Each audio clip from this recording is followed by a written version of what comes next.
皆様こんにちは。弓の返しでコツンと音の入る方はいらっしゃいませんか？それは往々にして手首が原因のことが多いです。昔、弓のスムースな返しについてご質問をいただいたんですけれども、それについて弓の返しについてお話ししたいと思います。前に一回スムースな弓の返しについてというビデオを作ったんですけれども、その時にご質問をコメント欄にいただきました。それをちょっと読ませていただきます。弓の返しは下記の機能を持つものと理解してよろしいでしょうか？弓を持つ手を手首が先行して手を引っ張るように動かし、最下限に来た時に手首をスナップアクションで、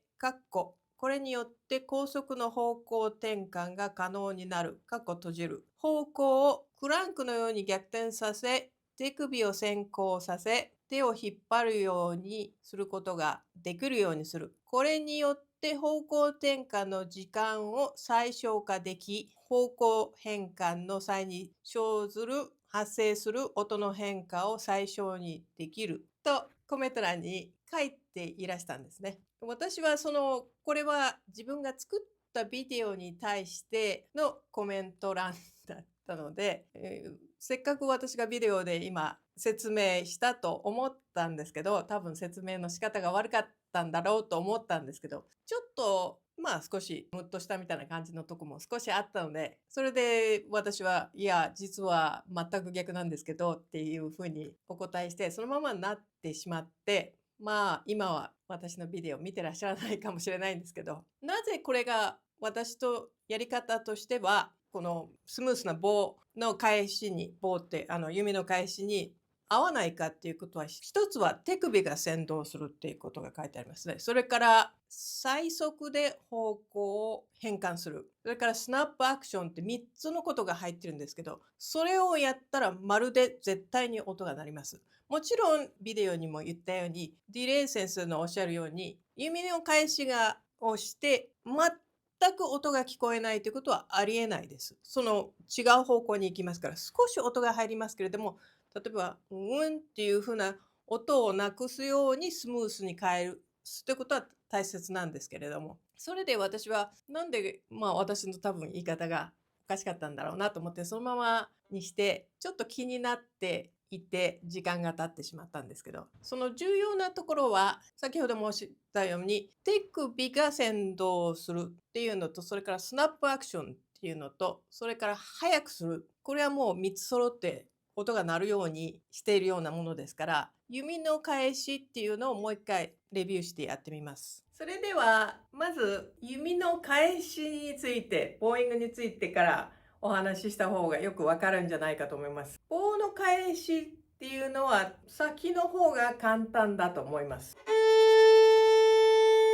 それからこのまま。で、ここの形が四角形になる。これはガラミア先生もよくおっしゃってますけど、四角形になるところっていうのは押さなくても弾かなくてもいいですから、一番楽なところで。だから例えば速いっ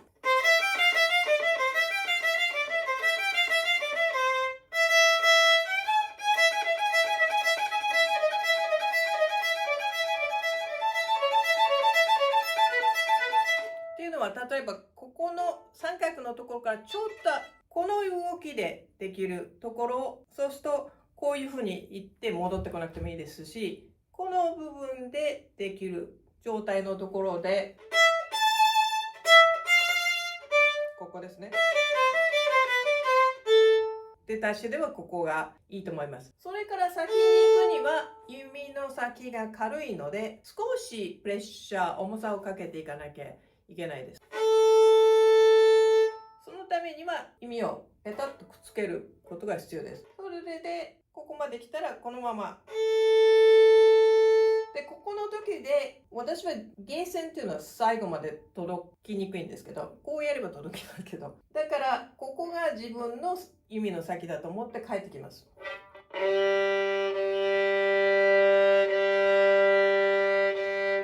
れをこう先まで腕が短くて、どうしても先で使うと、こういう習慣がつきますから、自分がこうやって届かない場合は、ここが指の先だと思ってそのまま帰ってきてください。難しいのは元で返す時です。ここから、弓がここの方が元の方が重いっていうこともありますけど、このままいった場合はどうしてもここに肩がありますから進めません。それでどうするかっていうところで、ここで間違っちゃう方が多いんですけど、少しドアノブを右に少し回すぐらいな感じで、こっちで腕をプロネートするっていうんですけど、少しだからそういう意味では弓が少しサイドになりますけども、そうしてくると、例えばこうやってベタっとくっついてた場合は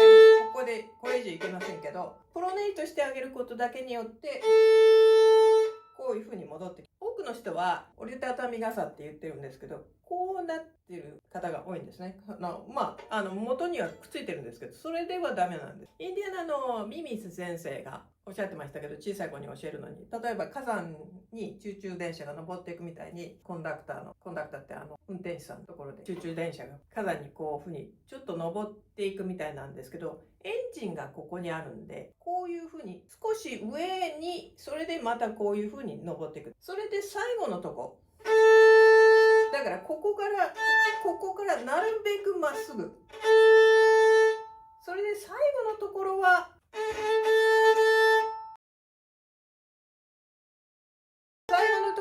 とても小指の、私はスクワットエクササイズって言ってるんですけど、膝のすごく小指で支える必要があります。支えて戻ってくる。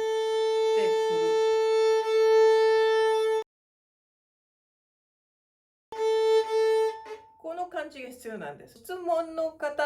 のようにやってらっしゃる方結構います。っていうのは、日本では指弓っていう、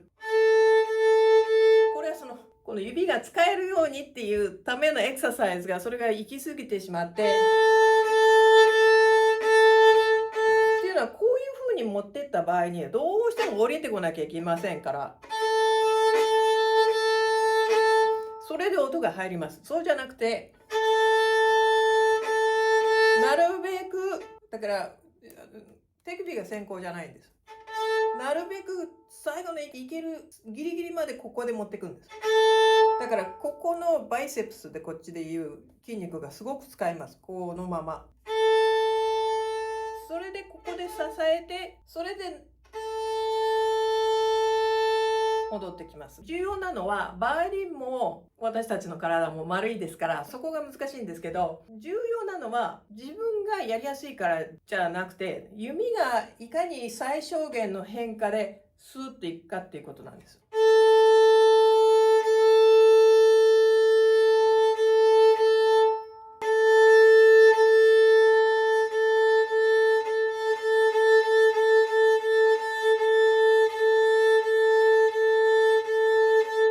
これでの圧力の調節です。ただここで浮いてしまってはダメだと思う。